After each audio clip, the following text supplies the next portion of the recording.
কাছে আছে। আমি রেকর্ডিং আপনাদের গ্যালারিতে ছিলেন, ব্রাত্য বসু বলছিলেন ওনার টাইম উনি শুরু করেছিলেন আপনার 2:06।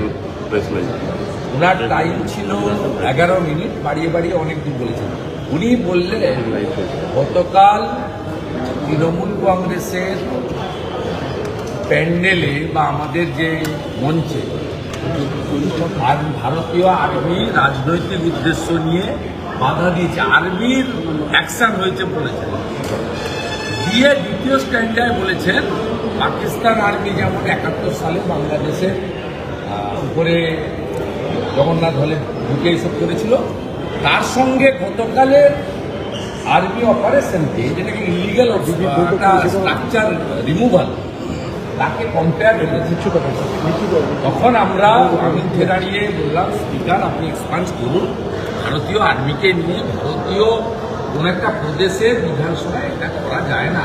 ভারতীয় আর্মি সবার উপরে, আমাদের স্থান, আমাদের মান, আমাদের সব কিছু গর্বের বিষয়, করা যায় না। স্পিকার তো এক চোখ বন্ধ রাখেন, স্বাভাবিকভাবে তিনি ইগনোর করেছেন। আমি স্লোগান দিয়েছি, আমার স্লোগান ছিল হিন্দুস্তান জিন্দাবাদ, ইন্ডিয়ান আর্মি জিন্দাবাদ, ভারতীয় সেনা লহ প্রণাম, ভারতীয় সেনার অপমান মানছি না। এই চারটে আমার স্লোগান ছিল। আমার দাবি ছিল ব্রাত্য বসু গতকালের আর্মির মেয়র রোডের অবৈধ স্ট্রাকচার ভাঙাকে কেন্দ্র করে যেভাবে আর্মিকে অপমান করেছেন এবং পাকিস্তানের 71 সালের যে অ্যাকশন তার সঙ্গে কম্পেয়ার করেছেন, দুটো একসঙ্গে করা যায় না। ঠিক আছে, এটা করা যায় না, এটা এই জন্যই সাসপেন্ড করবে। এবং প্রস্তাবটা প্রথাগতভাবে আপনার আনেনি। প্রথাগতভাবে একজনকে প্রস্তাব করতে হয়, স্পিকার হাউসে রাখেন। এখানে স্পিকারই পার্টি হয়ে গেছেন। অরূপ বিশ্বাস এখানে এসে বললেন হারিয়ে দিন, সাসপেন্ড করে দিন। সাসপেন্ড করে দিল। আমার বিধায়করা বললো চলুন আমরা সবাই বেরিয়ে যাই, আপনাকে লিডারকে যখন করেছেন। আমি চাইলে বসে থাকতে পারতাম, তাতে কী হতো, আমাদের যারা সিকিউরিটি মার্শাল তারা লো পেড এমপ্লয়ি, হাফ বেতন পান, দিয়ে পান না, তাদের সঙ্গে আমার মারপিট হতো। বেচারীদের কষ্ট দিয়ে লাভ নেই। তাই আমরা যারা ছিলাম 30-35-40 জন বাইরে বেরিয়ে এসে সরকার স্লোগান করেছি এবং ব্রাত্য বসু যা বলেছে সবটা আছে। আমি এটা তো শোনাচ্ছি না আপনাদের, বলছি ইনি বহুবার সাসপেন্ড করা। আমি গর্বিত ভারতীয় সেনার জন্য আজকে সাসপেন্ড করেছি। আজকের দিনের জন্য বেতন নেব না, ভাতাও নেব না। আমি গর্বিত ভারতীয়।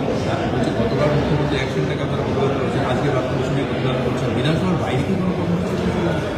গতকালই রাত্রে আমরা তেরঙ্গা ঝান্ডা নিয়ে করেছি। আজকে শ্রমিক ভট্টাচার্য প্রদেশ সভাপতি তিনি নির্দেশ দিয়েছেন এবং আমাদের সংগঠনের সাধারণ সম্পাদক অমিতাভ চক্রবর্তী সব মণ্ডলে একটি করে পথসভা করে এই বিষয়ে ধিক্কার জানানো এবং মমতা ব্যানার্জির মুখোশ খোলার জন্য আমরা কর্মসূচি নিচ্ছি। পরবর্তী কর্মসূচি তো এলওপি ডিক্লেয়ার করে না, পার্টি ডিক্লেয়ার করে। যেমন আজকে হয়েছে, পরবর্তীকালে হবে।